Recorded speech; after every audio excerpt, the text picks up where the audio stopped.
எல்லாருக்கும் வணக்கம். Welcome to my channel. நம்ம சேனல்ல ரியல் எஸ்டேட் சம்பந்தப்பட்ட நிறைய விஷயங்கள் பேசிக்கிட்டு இருக்கோம். சேல்ஸ் அண்ட் மார்க்கெட்டிங் விஷயம் நம்ம டிஸ்கஸ் பண்ணிக்கிட்டு இருக்கோம். அந்த வகையில இன்னைக்கான வீடியோ எது சம்பந்தமா இருக்க போதுன்னா ஒரு 3 விஷயத்தை பத்தி நம்ம டிஸ்கஸ் பண்ண போறோம். அந்த விஷயம் நம்மளோட ரியல் எஸ்டேட் பிசினஸ்ல எந்த அளவுக்கு இம்பாக்ட் கிரியேட் பண்ண போகுது அப்படின்றத பத்தி நம்ம டிஸ்கஸ் பண்ண போறோம். வாங்க வீடியோக்குள்ள போலாம். பொதுவாகவே ரியல் எஸ்டேட் பிசினஸ்க்குள்ள ஒருத்தர் வரப்பதும் சரி, இல்ல இந்த பிசினஸ்ல ஆல்ரெடி நான் இருக்கேன், ஆனா என்னால் சக்சஸ் பண்ண முடியல அப்படின்னு சொல்றோம் சரி, இந்த 3 விஷயங்கள் தான் ரொம்பவே வந்து பாத்தீங்கன்னா ஒரு தரையாவே இருக்கு அப்படின்றது தான் நிறைய பேர் சொல்லி நான் கேள்விப்பட்டிருக்கேன். ஸோ அந்த மாதிரி விஷயங்கள் நம்ம அட்ரஸ் பண்ணலாம் அப்படின்றதுனால தான் இந்த வீடியோ நம்ம பண்ணிட்டு இருக்கோம். இந்த 3 விஷயம் மட்டும்னால நிறைய விஷயங்கள் இருக்கு. ஆனாலும் இந்த 3 விஷயம் பார்த்தீங்கன்னா எல்லாத்த விட டாப்ல இருந்து ஒருத்தடன் இந்த ரியல் எஸ்டேட் பிசினஸ்ல சக்சஸ் பண்ணாம இருக்கிறதுக்கான மிகப்பெரிய காரணம் இருக்கு. ஸோ அந்த மாதிரி இருக்கிற ஒவ்வொரு விஷயத்தையும் பார்த்தீங்கன்னா நம்ம இந்த சீரியஸ் ஃபுல்லாக நம்ம பேசலாம். பட் அதுக்கெல்லாம் முத்தாய்ப்பா இருக்கிற மாதிரி இந்த 3 விஷயங்கள்ல முதல்ல நம்ம டிஸ்கஸ் பண்ணிடலாம். ஸோ அது என்னென்ன விஷயங்கள்லாம் பார்த்தீங்கன்னா, ஸோ நம்பர் 1 பார்த்தீங்கன்னா ஃபியர், பயம். ரியல் எஸ்டேட்டை பொறுத்த வரைக்கும் பார்த்தீங்கன்னா நிறைய பேருக்கு இந்த பிசினஸ்குள்ள வரத்துக்கும் சரி, இல்லை இந்த பிசினஸ்குள்ள வந்துட்ட பிறகும் சரி, இந்த ஒரு விஷயம் பார்த்தீங்கன்னா ரொம்பவே டிஸ்டர்பன்ஸா இருக்கும். அதுதான் பயம். என்ன மாதிரியான பயம் பார்த்தீங்கன்னா, இந்த பிசினஸ் நமக்கான பிசினஸா அப்படின்னு சொல்லி இந்த பிசினஸ்குள்ள வந்துட்ட பிறகு யோசிப்பாங்க. வரதுக்கு முன்னாடி என்னன்னா, ஸோ இது வந்து பார்த்தீங்கன்னா சாமானியர்களின் பிசினஸ் கிடையாது. எல்லாராலையும் ரியல் எஸ்டேட் பண்ண முடியாது, எல்லாராலையும் ரியல் எஸ்டேட் சக்சஸ்ஃபுல்லா பண்ண முடியாது. இது பண்ணணும் அப்படின்னா ஒன்று பிக் ஷாட்டா இருக்கணும், இல்லைனா பொலிட்டிஷியனா இருக்கட்டும், இல்லைனா ஒரு மிகப்பெரிய கார்பரேட் லெவல்ல இருக்கணும் அப்படின்றதுதான் பொதுவான மித். அது இன்ன வரைக்கும் இருக்குங்க. ஸோ அந்த மாதிரியான மித்தெல்லாம் பார்த்தீங்கன்னா மித்து தான். ஸோ அது எல்லாமே வந்து பார்த்தீங்கன்னா ஒரு இதுவே கிடையாது.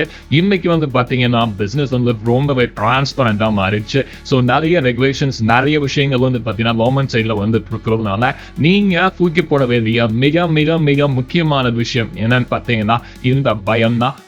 இன்னைக்கு மற்ற ப்ராடக்ட் மாதிரி ஒரு எஃப்எம்சிஜி ப்ராடக்ட் மாதிரியோ இல்லை மற்ற சின்ன சின்ன ஐட்டம்ஸ் மாதிரியோ வந்து பார்த்தீங்கன்னா ஒரு low budget product, low budget product வந்து ரியல் எஸ்டேட் பிசினஸ் கிடையாதுங்க. இது எல்லாமே பார்த்தீங்கன்னா ஐ டிக்கெட் சேல்ஸ், ஐ பட்ஜெட் வந்து இதோட ப்ராடக்டோட ரேட் எல்லாம். ஸோ அந்த மாதிரி ரேட்லாம் நீங்க பண்ணணும் அப்படின்னா உங்களுக்கு ஒரு மிகப்பெரிய கான்ஃபிடென்ட் இருக்கணும். நீங்க ஒரு நல்ல ஒரு கான்ஃபிடென்ட் பர்சனாக இருந்தால் மட்டும்தான் நெத்தியில் அடிச்ச மாதிரி கஸ்டமர்ஸ் கிட்ட ஈஸியாக பேசி நீங்க சேல்ஸ் பண்ண முடியும். ஸோ உங்களுக்கு இந்த பிசினஸ்ல வர்றதுக்கு தயக்கமா பயம் இருந்துச்சுன்னா தூக்கி போட்டுருங்க.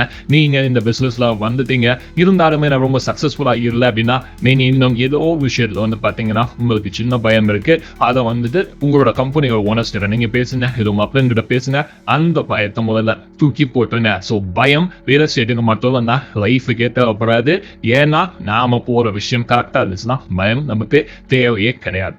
அடுத்ததா இந்த பிசினஸ்க்குள்ள நிறைய பேர் வரத்துக்கு யோசிக்கிற விஷயம் அண்ட் வந்த பிறகும் நிறைய பேர் யோசிச்சுட்டு இருக்கிற விஷயம் பார்த்தீங்க அப்படின்னா அன்சர்டனிட்டி. அன்சர்டனிட்டினா என்னன்னா ஒரு நிலை இல்லாத ஒரு விஷயம். ஏன்னா இந்த பிசினஸ் வந்து கண்டினியூஸா வருமா, எனக்கு இந்த மாசம் ஒரு சேல்ஸ் வந்துச்சு, ஓகே நான் வந்து சம்பாதிச்சிட்டேன், அதே மாதிரி நெக்ஸ்ட் மந்த் வருமா, அதே மாதிரி வருஷம் ஃபுல்லா எனக்கு வருமா அப்படின்ற கேள்வி வந்துட்டு நிறைய பேருக்கு இருக்கு. புதுசா வரவங்க இந்த கேள்வியை கேட்பாங்க. அண்ட் ஆல்ரெடி இந்த பிசினஸ்ல இருக்கிறவங்களுக்கும் பார்த்தீங்கன்னா இந்த டவுட் வந்துகிட்டே இருக்கும். அதனாலேயே நிறைய பேர் என்னன்னா இந்த ரியல் எஸ்டேட் பிசினஸ் சரி நம்ம பார்ட் டைம் பண்ணிக்கலாம், இன்னொரு பிசினஸ் பண்ணிட்டோ இல்லை இந்த இடத்துல வேலைக்கு போயிட்டு நம்ம என்ன பண்ணலாம்னா பார்ட் டைமா பண்ணலாம் அப்படின்னு சொல்லிட்டு நினைச்சிட்டு இருப்பாங்க. பிகாஸ் ஆஃப் இந்த அன்சர்டனிட்டி, நிலை இல்லாத வருமானம், இல்லை நிலை இல்லாத பிசினஸ், கண்டினியூஸா இந்த பிசினஸ் வராது, இல்லைனா கண்டினியூஸா இந்த பிசினஸ்ல இருந்து வருமானம் வராது அப்படின்றதுதான் மக்களோட நிறைய பேரோட எண்ணமா இருக்கு. ஆனா நீங்க ஒரு விஷயம் புரிஞ்சுக்கோங்க, இன்னைக்கு ரியல் எஸ்டேட் பிசினஸ் நிறைய விஷயங்கள் சேஞ்ச் ஆயிருக்குங்க. இன்னைக்கு இந்த பிசினஸ் எவால்வ் பண்ண விதம் பார்த்தீங்கன்னா கம்பேரிட்டிவ்லி அதர் பிசினஸை விட இது ரொம்பவே வந்து ரொம்ப ப்ரொஃபஷனலா வந்துட்டு இருக்கு. Because of the regulations. So டெஃபினட்டா இந்த ரெகுலேஷன்ஸ்லாம் இருக்கிறதுனால நீங்க இந்த பிசினஸ்ல வந்தீங்க, கரெக்டா இந்த பிசினஸ் என்ன பண்ணணும் சிஸ்டமேட்டிக்கா நீங்க பண்ணீங்கன்னா கண்டிப்பா உங்களாரையும் பார்த்தீங்கன்னா நிறையான வருமானத்தை எடுக்க முடியும், நிறையான பிசினஸ் உங்களாரையும் கொடுக்க முடியும். அந்த அன்சர்டனிட்டி பத்தி நீங்க கவலைப்பட்டு இருந்தீங்கன்னா இந்த கேத்துக்கு போட்டுருங்க. ரியல் எஸ்டேட் பிசினஸ் பார்த்தீங்கன்னா அன்சர்டனிட்டி கிடையாதுங்க, சிஸ்டம் அண்ட் கன்சிஸ்டன்ட். இந்த 2 விஷயத்தை நீங்க தாராளமந்திரமா யூஸ் பண்ணீங்கன்னா கண்டிப்பா இந்த பிசினஸ் சூப்பரான பிசினஸ் தான். உங்களுக்கு லைஃப்ல மிகப்பெரிய ஒரு சேஞ்சஸ் கொண்டு வரது ஆப்பர்ச்சுனிட்டி நிறையவே இருக்கு. தேர்ட் வந்து பாத்தீங்கன்னா இந்த பிசினஸ்ல நாம பெரிய லெவலில் சக்சஸ் பண்ணாம இருக்கிறதுக்கான ரீசன் என்னன்னு பாத்தீங்கன்னா டவுட்டுங்க, சந்தேகப்பட்டு இருக்கோம். ஸோ சந்தேகப்படுறது இந்த பிசினஸ்ல வந்தோம். என்ன மாதிரியான சந்தேகங்களா இருந்ததுங்களா, இந்த பிசினஸ் நம்ம கரெக்டா தான் பண்ணிட்டு இருக்கோமா, இந்த பிசினஸ்க்கு நாம நம்ம கரெக்டான பர்சன்ஸ் கூட தான் இருக்குமா, இந்த பிசினஸ் வந்து கரெக்டான பிசினஸ் தானா அப்படின்றதுக்கே டவுட்டா இருக்கும். ஏன்னா நம்ம பண்ற ப்ராப்பர்ட்டி கரெக்டான ப்ராப்பர்ட்டியா, நாம வாங்கி கொடுத்தோம்னா அது நாளைக்கு ஏதாவது ப்ராப்ளம் ஆயிடுமோ அப்படின்ற ஒரு பயம் எல்லாமே கூட பார்த்தீங்கன்னா, அப்படின்ற ஒரு சந்தேகம் எல்லாம் கூட பார்த்தீங்கன்னா இன்னைக்கும் இந்த ரியல் எஸ்டேட் பிசினஸ் பண்ணிட்டு இருக்கிறதுக்கு பெருமளவில் இருக்குங்க. ஸோ டெஃபினட்டா இந்த மாதிரியான டவுட் எல்லாம் நீங்க ஈஸியா கிளியர் பண்ணிட்டு போயிட்டே இருக்கலாம். ஸோ நீங்க வாங்கி கொடுக்குற சொத்து கரெக்டான சொத்து அப்படின்னு தெரிஞ்சுக்கிறதுக்கு நீங்களா பிசினஸ் இண்டிவிஜுவலா பண்ணாலும் சரி, இல்ல நீங்க வந்து ஒரு கம்பெனியில ஒர்க் பண்ணாலும் சரி, லீகல் ஒப்பீனியன் பார்த்தீங்கன்னா அந்த ப்ராப்ளம் சால்வ் ஆயிடும். ஸோ நெக்ஸ்ட் வந்து பார்த்தீங்கன்னா நீங்க கரெக்டாக தான் இந்த பிசினஸ் பண்ணிட்டு இருக்கீங்களா அப்படின்றதும் பார்த்தீங்கன்னா சிஸ்டமேட்டிக், கம்பெனியோட சிஸ்டம் என்ன, உங்களோட சிஸ்டம் என்ன, கரெக்டான விஷயங்கள் எப்படி நீங்க காலையில் ஒரு 9 to 5 ஜாபுக்கு போவீங்க, காலையில் போனால் இந்த வேலை பண்ணணும், இந்த வேலை பண்ணணும், இது டார்கெட்டு, இந்த நாளில் இந்த டாஸ்க் எல்லாம் முடிக்கணும்னு சொல்லிட்டு உங்களுக்கு ஒரு ஒர்க் ஷெட்யூல் இருக்கும் இல்லையா, அதே மாதிரி ரியல் எஸ்டேட்லையும் நீங்க ஒர்க் ஷெட்யூல் போட்டு நீங்க ஒர்க் பண்ணீங்கன்னா டெஃபினட்டா இந்த டவுட் எல்லாம் உங்களுக்கு வரவே வராது. கண்டிப்பா ரிசல்ட்ஸ் வந்துட்டு நிச்சயமா இருக்கு. ஸோ ரியல் எஸ்டேட் மட்டும் கிடையாதுன்னா எல்லா பிசினஸ்மே பார்த்தீங்கன்னா எக்ஸ்டர்னல் ஃபேக்டரால வந்து அஃபெக்ட் ஆகக்கூடிய விஷயங்கள் இருக்கு.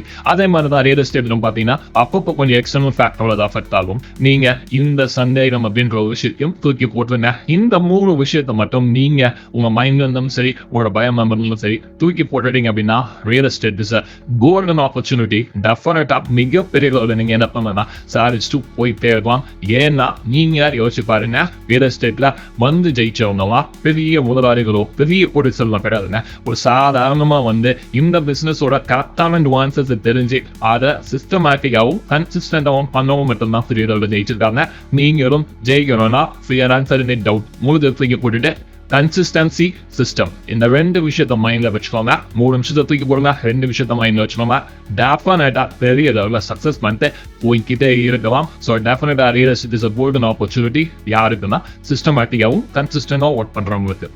ஸோ ஃப்ரெண்ட்ஸ், டெஃபினட்டா இந்த விஷயம் உங்களுக்கு யூஸ்ஃபுல்லாக இருந்திருக்கும்னு நினைக்கிறேன். ஸோ உங்களோட மென்டல் பிளாக்ஸ் ஏதாவது ரியல் எஸ்டேட் சம்பந்தப்பட்டது, பிசினஸ் சம்பந்தப்பட்டது அவ யூடியூப்ல தூக்கி போட்டுருங்க. நாளையிலேருந்து ஒர்க்கை ஸ்டார்ட் பண்ணுங்க. நாளையிலேருந்து இன்னிலேருந்து ஒர்க்கை ஸ்டார்ட் பண்ணுங்க. டெஃபினட்டா மிகப்பெரிய ஃபியூச்சர் நமக்கு அதை டார்கெட் இருக்கு. ஸோ இந்த வீடியோ பிடிச்சிருந்தா லைக் பண்ணுங்க. ஏதாவது விஷயம் எனக்கு சொல்லணும் கமெண்ட் செக்ஷன்ல சொல்லுங்க.